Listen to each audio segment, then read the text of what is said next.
So hello viewers, আমরা যারা এবার পুলিশ কনস্টেবলে ট্রেনি রিক্রুট কনস্টেবলে অ্যাপ্লাই করেছি, তাদের আমরা জানি যে অ্যাপ্লাই করার সময় শেষ হয়েছে এবং মেসেজ আসা শুরু হয়েছে। কিন্তু আমরা যারা অনেকের এখনো মেসেজ আসেনি, তাদের জন্য করণীয় কি? তো তাদের উদ্দেশ্যে আমি বলতেছি, যাদের মেসেজ আসেনি তাদের এখনো কিছু করণীয় নেই। তারা এখন শুধু মেসেজের অপেক্ষা করুন, আর মেসেজ না আসলেও সমস্যা নাই, কারণ আমাদের পুলিশে যে মাঠ কার্যক্রম হয় সেখানে সেনাবাহিনীর মতো মাঠে মেসেজ দেখা হয় না। এবং আপনারা কিন্তু আপনার ইউজার আইডি এবং পাসওয়ার্ড দিয়ে পুলিশের ওয়েবসাইটে লগ ইন করে আপনার অ্যাডমিট কার্ড তুলতে পারবেন, এবং অ্যাডমিট কার্ডটাই মেইন। সেখানে আপনার অ্যাডমিট কার্ড দেখা হবে, এসএমএস দেখা হবে না। সো এসএমএস আসা নিয়ে কোনো টেনশন করতে হবে না। এসএমএস আসলে আসবে, অবশ্যই আপনাদের সকলের ফোনে এসএমএস আসবে, এ নিয়ে কোনো টেনশন নাই। বাট কারো একটু আগে আসবে, কারো একটু পরে আসবে, কিন্তু আপনাদের সার্কুলার যেই মাঠের তারিখ দেওয়া আছে সেই তারিখ অনুযায়ী আপনার মাঠে যাবেন, এবং আপনাদের অ্যাডমিট কার্ড থাকলে সেখানে মাঠ করতে পারবেন।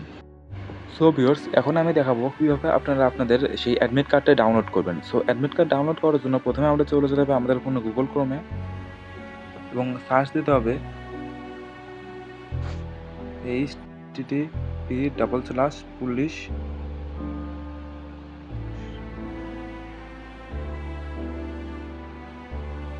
দেখতেছেন police.bit.com, এখানে আসছে। আমরা যেভাবে অ্যাপ্লাই করছিলাম সেভাবে এখানে ক্লিক করব এবং এই ওয়েবসাইটে ঢুকে যাব।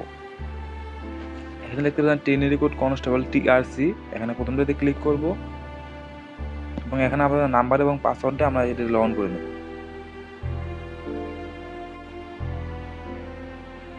দেখতে পাচ্ছেন এখানে ডাউনলোডের জন্য আপনার অপশন চলে এসেছে, এবং ডাউনলোড পেড কার্ড এখানে ক্লিক করলে আপনার ডাউনলোড শুরু হয়ে যাবে, এবং এখানে ডাউনলোড দিলে আপনার ডাউনলোড হয়ে যাবে। সব ভিউয়ার্স দেখতে পাচ্ছেন এটা আমাদের সেই এসএমএসটি আসছে। আপনাদের সকলের এই এসএমএসটা আসবে, সেই জন্য কোনো চিন্তার কারণ নেই। আর ভিউয়ার্স, এটি হলো আমাদের সেই কাঙ্ক্ষিত অ্যাডমিট কার্ড, যেটি আপনারা ডাউনলোড করার পর দেখতে পারবেন।